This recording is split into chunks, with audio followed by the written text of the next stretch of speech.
À la demande de plusieurs amis, d'un ami évêque également et d'autres, j'ai décidé, à visage découvert, de donner ce message concernant mon confrère Pierre-Yves Fumery.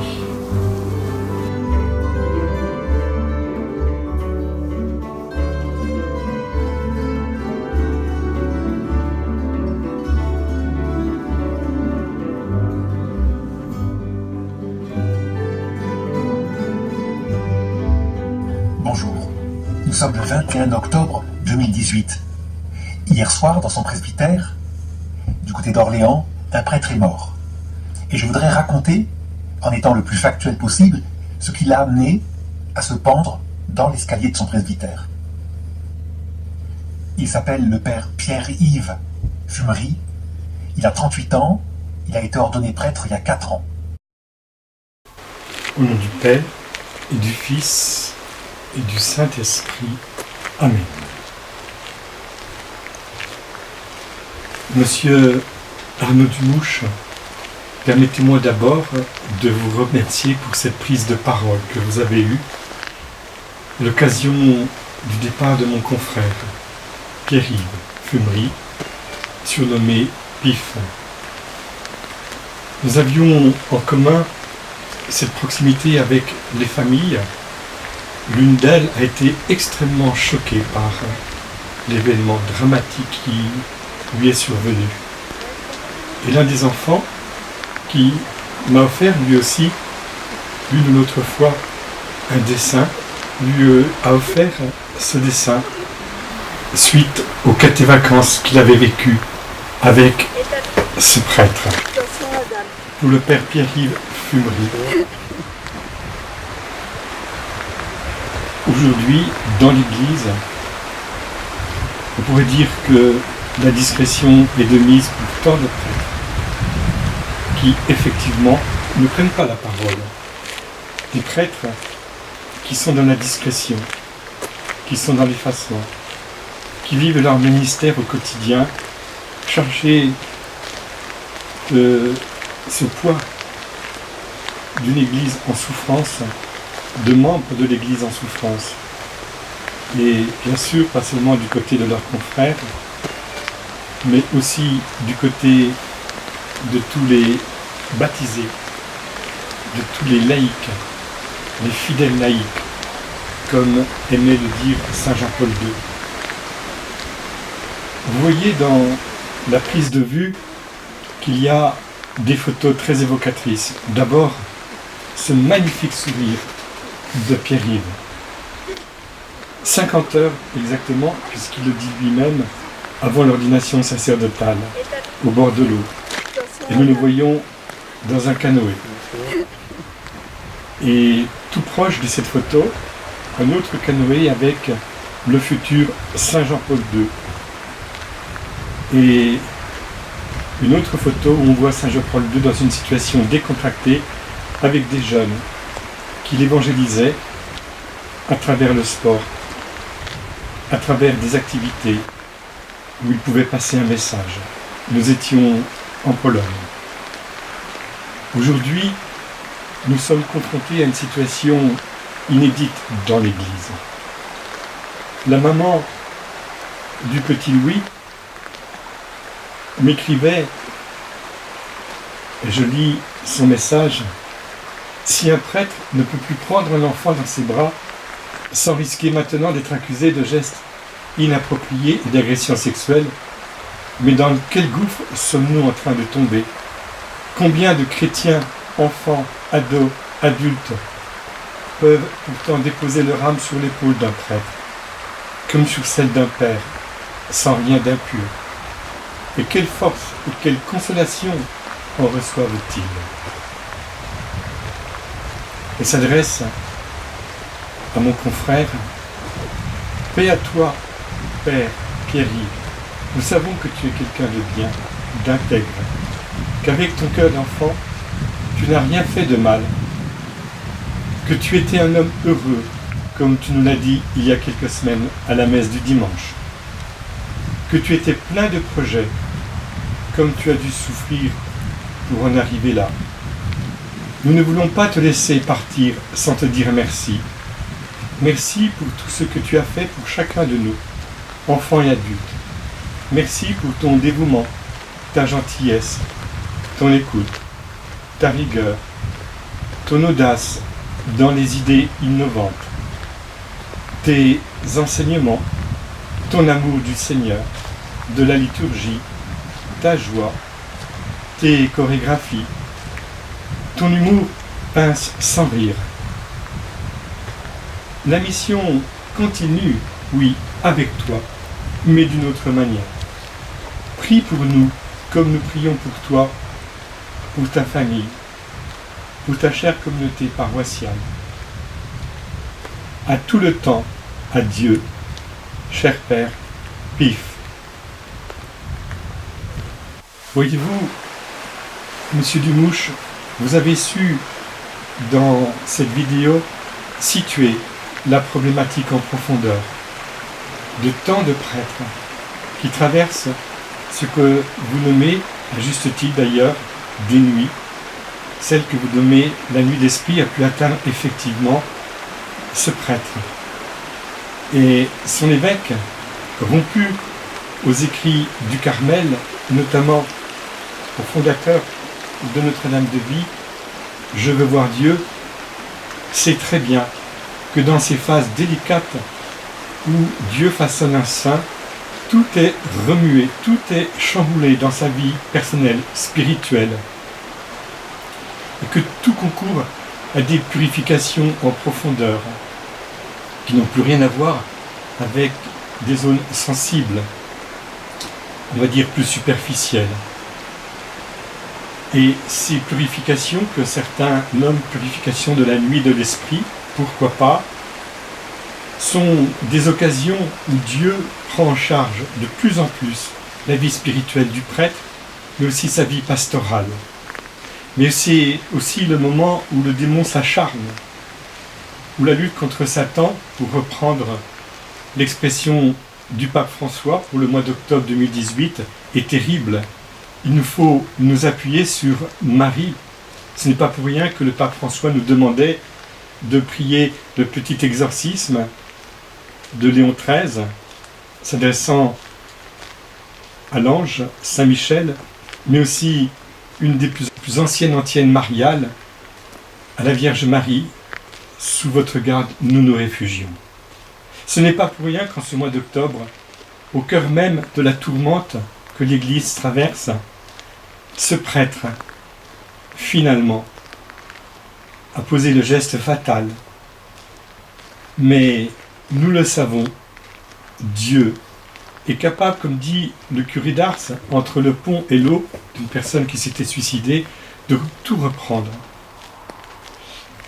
Nous voudrions, avec vous, Monsieur Dumouche, qui avait eu cette sensibilité et cette audace de commenter ce drame, nous voudrions avancer un peu plus dans cette question très sensible que vit l'Église au niveau pastoral. Quand nous regardons le dessin réalisé par Louis, nous voyons un homme bien carré, costaud, les deux mains vers le cœur, symbolisé par ces taches jaunes, et puis cette étole verte, couleur de l'espérance. Un homme bien enraciné sur le sol, dans un équilibre parfait.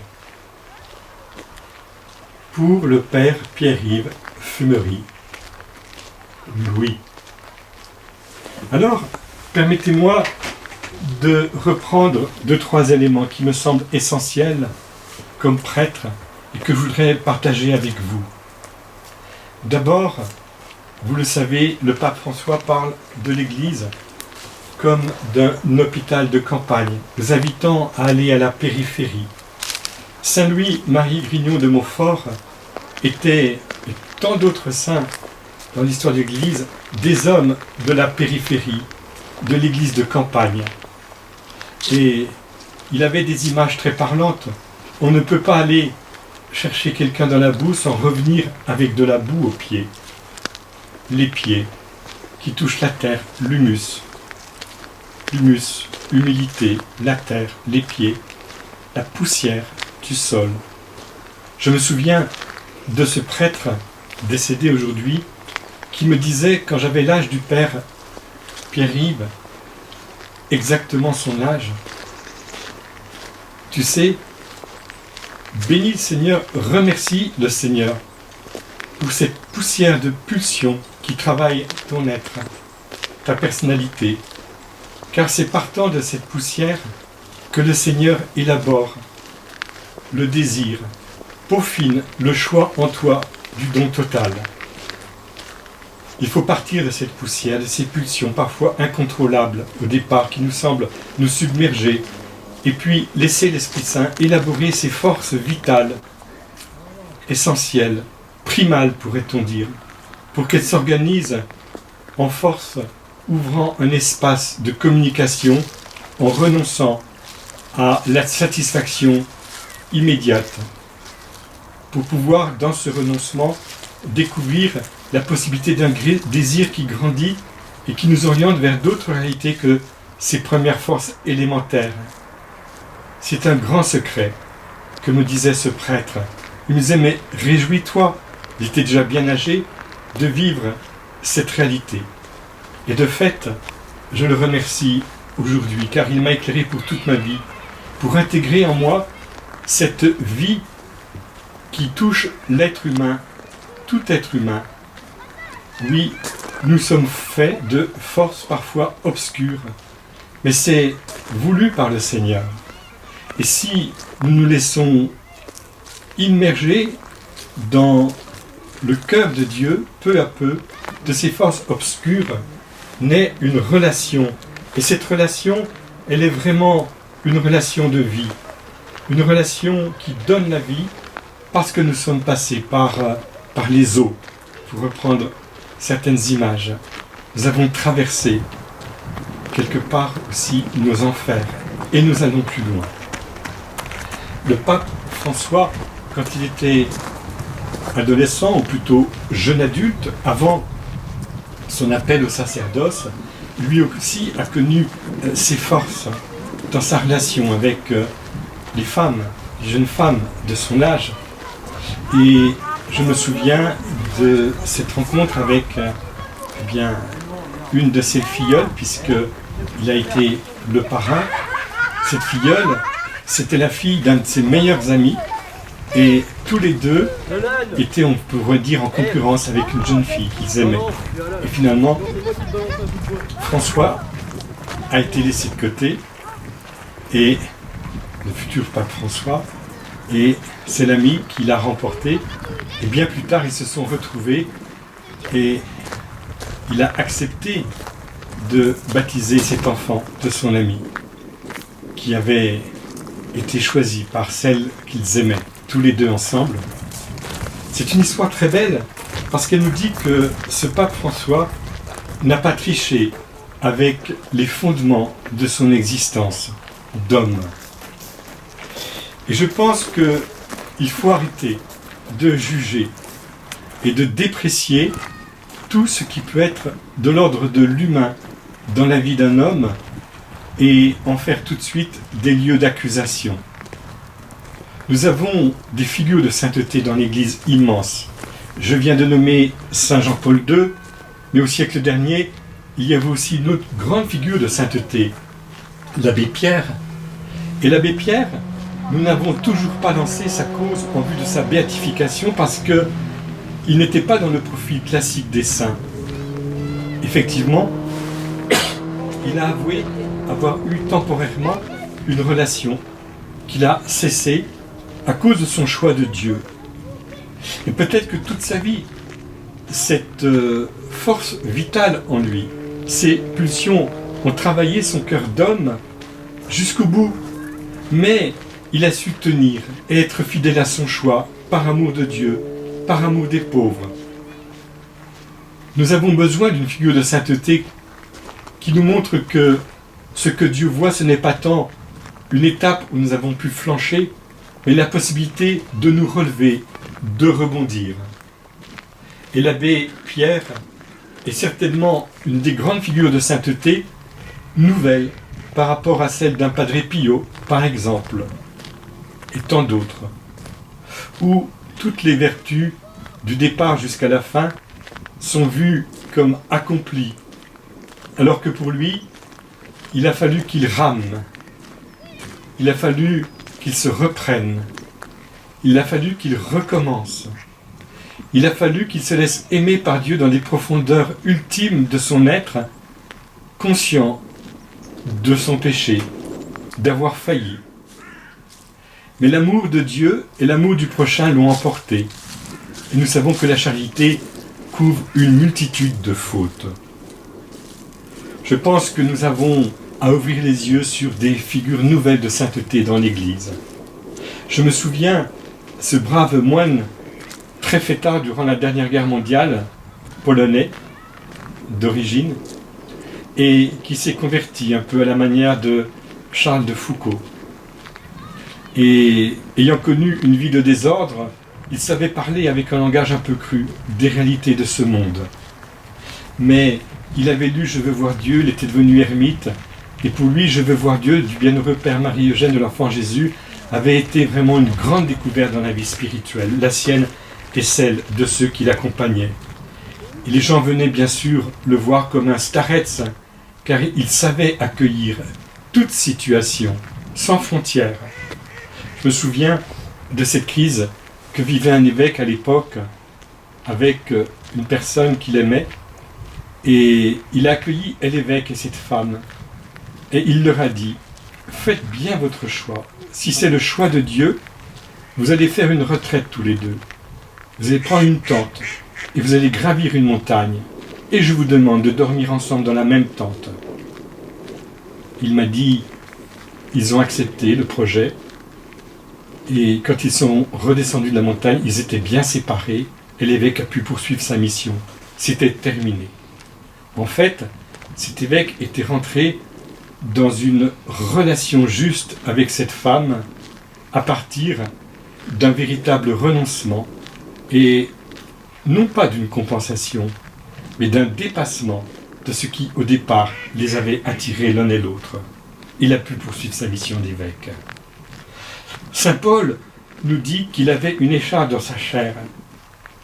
Il me semble que cette écharde pouvait être quelque chose de l'ordre d'un eczéma avec un prurite qu'aujourd'hui on arrive à résorber par certaines pommades en pharmacie. Mais est-ce que cette écharde ne pourrait pas être aussi l'image d'une réalité beaucoup plus intime de l'apôtre, où, conformément à la lettre aux Hébreux, il peut découvrir combien il est un prêtre pécheur comme les autres, et qui doit être comme en dessous de ceux qui l'accueillent, comme le disait le bienheureux Père Marie-Eugène de l'Enfant Jésus à propos du ministère de la réconciliation. Ainsi, saint Paul, entendu cette parole, c'est dans ta faiblesse que je suis ta force. Aujourd'hui, l'Église vit une situation inédite. La moindre relation d'un prêtre qui donne prise à une expression tactile, on va dire, sans qu'elle soit pécamineuse, peut être suspectée par des gens qui projettent dans cette relation ce que eux-mêmes n'arrivent pas à vivre. Et alors, on fait des suppositions, et d'un discours de cours de récréation, on en arrive à des médisances, voire même des calomnies, des soupçons, et l'évêque, comme obligé par la situation actuelle de protéger l'Église, protéger l'apostolat des jeunes, devant cette situation, doit effectivement prendre des mesures. Pas plus tard que cette année, j'étais en contact avec un évêque qui savait très très bien que les accusations contre son prêtre étaient fausses. Il me disait « J'espère pouvoir, au jeudi saint, lui laver les pieds dans ma cathédrale et lui demander pardon. » Et peut-être qu'il le fera en 2019.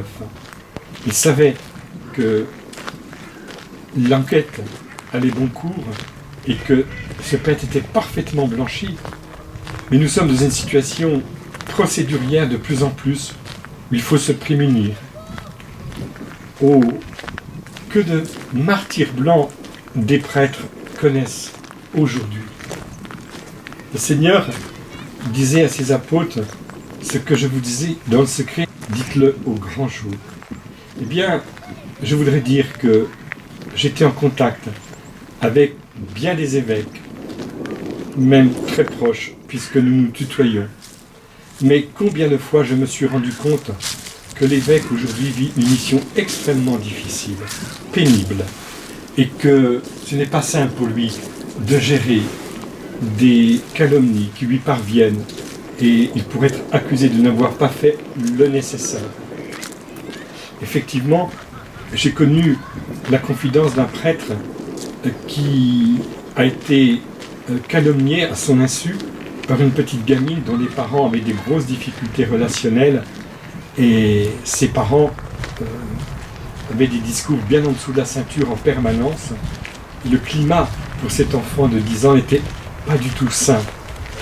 Un jour, ses copines vont voir ce prêtre, ils disent « Oh, si vous saviez, on n'ose pas vous le dire, ce qu'on raconte sur vous. » Finalement, les gamines qui avaient le même âge que celle qui a calomnié ont fini par dire la vérité. On va l'appeler Raïcha. Raïcha, elle dit que vous lui mettez la main aux fesses.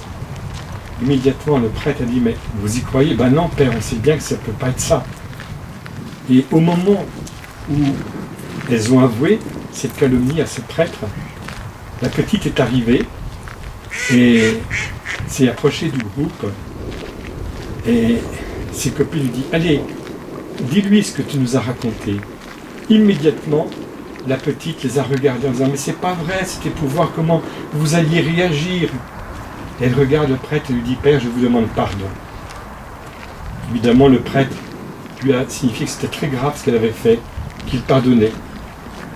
Et tout de suite après, quand les enfants se sont dispersés, le prêtre est allé faire une déclaration à la police. Et le plan Orsec s'est mis en place, enquête dans le lieu de son apostolat. Il n'a rien su de cette enquête. Mais il est vrai que du jour au lendemain, quelques mois après, il est viré de son presbytère, il est viré totalement du diocèse dans lequel il rendait ce service pastoral. Plus tard, l'évêque qui l'avait viré a dit « Ah oui, le père untel, nous avons su qu'il était calomnié et après que c'était faux. » N'empêche que ce prêtre est parti avec une blessure.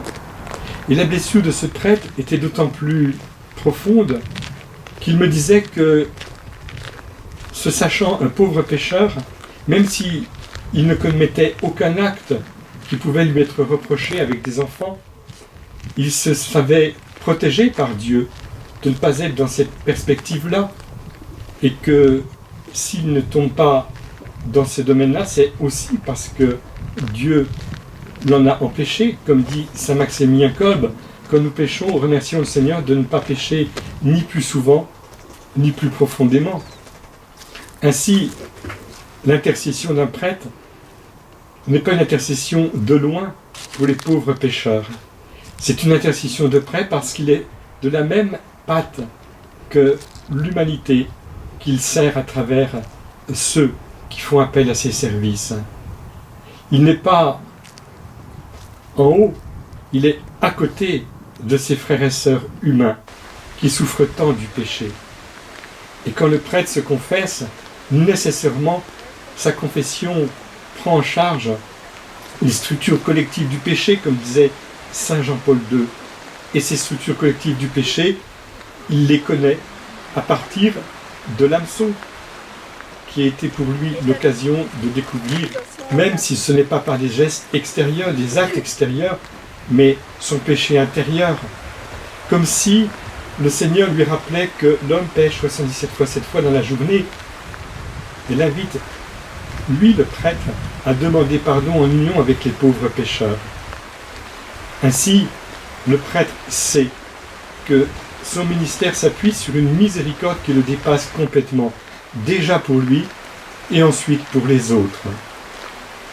Si les prêtres devaient être parfaits, accomplis, seraient-ils capables d'accueillir et de soutenir dans leur démarche de conversion ceux qui leur sont confiés. Si les prêtres devaient prendre une telle distance que les enfants ne puissent plus avoir un seul contact tactile avec lui gratuit, une petite caresse, un petit baiser, un serment dans les bras, comme on le voit dans la photo avec Saint Jean-Paul II, avec le pape François, si le prêtre devait ne plus avoir de contact humain avec les gens qu'il dessert, serait-il vraiment dans son ministère accompli? Je crois que non. La question de la chasteté n'est pas une question de geste, de serrer dans les bras et de faire un bisou à un petit enfant. La question de la chasteté est une question beaucoup plus profonde, qui touche le cœur du prêtre, et ceux qui bénéficient de la tendresse d'un prêtre comme d'une autre personne savent reconnaître l'intention et être reconstitués intérieurement par ce geste qui nous dit que Dieu est tendresse, que Dieu est amour, et que ce n'est pas un amour qui se passe de signes extérieurs. Nous avons évidemment à être dans une extrême prudence parce que le vent a tourné et à cause d'une très petite minorité d'hommes blessés dans leur être en profondeur qui n'ont pas su s'ajuster dans la relation avec les autres, tout est soupçonnable désormais. Mais je crois que le prêtre est un homme avant tout de prière, d'union à Dieu, et que quand il se livre à l'apostolat, l'enracinement de ses gestes, de ses paroles, de ses silences aussi, est très profond. C'est comme la pointe d'un iceberg. Je sais que l'évêque, qui a tellement souffert du départ de son prêtre, et nous connaissons tant d'évêques ainsi, eh bien, l'évêque est un homme de Dieu qui prend les moyens de l'union à Dieu par de longs temps prolongés devant le Seigneur. On appelle ça des temps d'oraison. Et moi-même, je sais que le grand service, le grand apostolat que j'offre à l'Église, en plus de mes multiples activités comme tout prêtre, de mes multiples engagements, c'est celui de la prière. Non. Savoir s'arrêter 2, 3, 4 heures par jour. Et nous savons que ce temps-là, caché aux yeux des hommes, est le plus grand apostolat, contribution à l'apostolat dans le monde que nous puissions offrir. Alors, Monsieur Dumoux, je termine cette réaction à votre message en remerciant profondément. Vous savez que nous, les prêtres, nous ne pouvons pas nous exprimer si librement que cela. Et c'est aussi normal, parce que nous ne devons pas donner prise à ceux qui n'attendent qu'une occasion pour utiliser nos paroles, les détourner, comme dans l'Évangile, Jésus s'affrontant aux pharisiens, aux scribes. Mais nous le savons, une parole doit être libérée aussi du côté des prêtres. Il n'y a pas que des agresseurs, il y a aussi des victimes. Et combien de prêtres ont pu être victimes de telles femmes qui, voyant sa résistance à une relation non chaste, en ont profité pour le calomnier et dire faussement des choses sur ce prêtre. Et comme le prêtre est tenu au devoir de réserve, qu'il a pu, à l'occasion même, confesser cette femme, eh bien, il se taira et il devra absorber les calomnies, et peut-être durant des années, sous le regard de ceux qui ont connu cette étape le concernant et qui peuvent, d'une certaine manière, ne pas trop le considérer. Mais je me souviendrai toujours la remarque qu'a reçue la nourrice de Carole Wojtyła quand elle avait fait une bêtise à l'âge de 15 ans dans son pensionnat. On lui a dit d'aller voir la directrice du pensionnat qui, elle, est devenue une bienheureuse dans l'église. Eh bien, la directrice lui dit « Ma fille, j'ai une chose à vous dire. Agissez toujours sous le regard de Dieu, en vue du regard de Dieu et jamais en vue du regard des hommes. Maintenant, vous pouvez disposer. » Et quand cette nourrice nous confiait cette confidence, elle nous disait que la maman du petit Carole, qui lui avait confié son fils en charge, lui disait « Prenez soin de mon enfant parce que plus tard, son nom sera grand sur toute la terre. » Bon, nous étions à la fin des années 70, début des années 80. Moi, je suis à l'âge où mes camarades prennent la retraite les uns après les autres. Et si je vous dis cela, monsieur Dumouche, c'est parce que je sais que vous avez un rapport à la vérité dans la charité, mais que pour vous, il est important d'avoir des témoignages qui permettent d'approfondir cette crise avec ses enjeux, des enjeux où il y a des menaces, bien sûr, mais il y a aussi tant de grâce.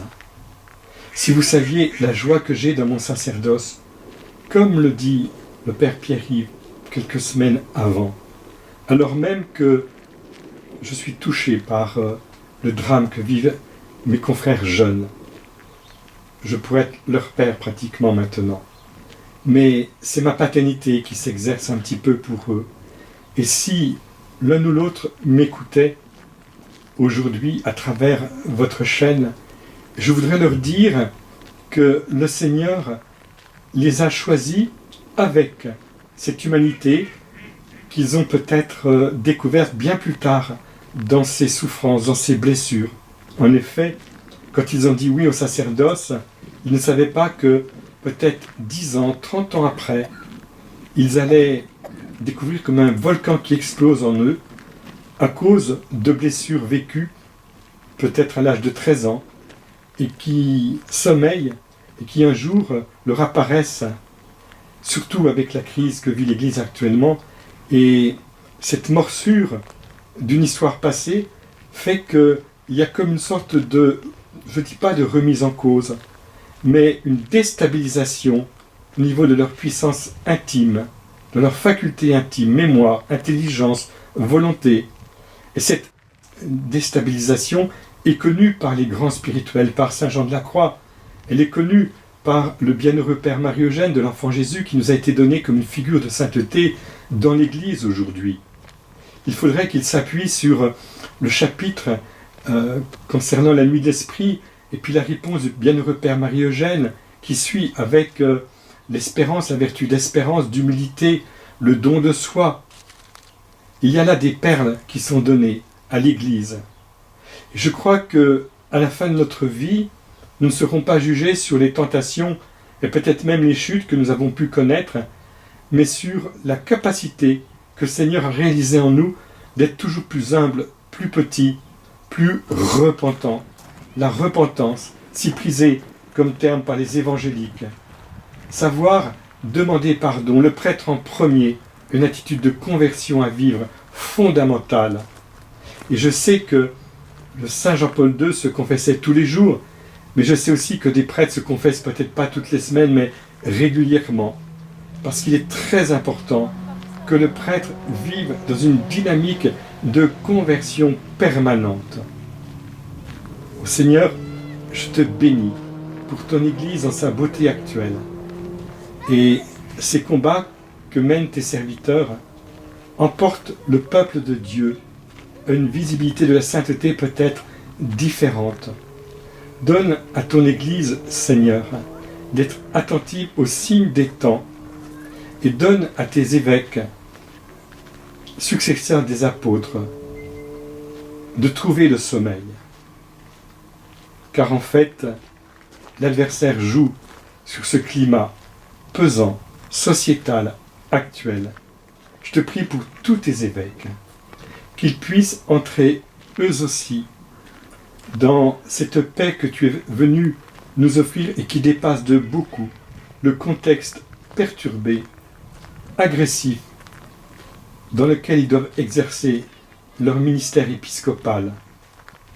Seigneur, donne à tes évêques l'accueil et la parole juste pour les prêtres blessés par les calomnies. Et quand il s'agit d'une affaire authentique, donne-leur d'accompagner cette réalité avec le cœur de miséricorde de Jésus, qui est venu sauver ce qui était perdu, qui n'est pas venu pour les bien portants, mais pour les malades, qui n'est pas venu pour ceux qui sont justes, mais pour les pécheurs. Ô Seigneur, je te bénis pour chacun de tes évêques en France. Je te bénis pour la conférence épiscopale de France qui se rassemble à Lourdes. Je te bénis pour chaque prêtre concerné par ce message que je reçois pour eux maintenant. La Vierge Marie est là qui voudrait leur dire à chacun: mes enfants, quand vous tombez, je vous serre dans mes bras et vous êtes encore plus proche de mon cœur. Parfois, vous êtes déconcertés dans la nuit que vous traversez. Mais n'oubliez pas que, au bout du tunnel, il y a la lumière d'amour de mon Fils qui vous attend.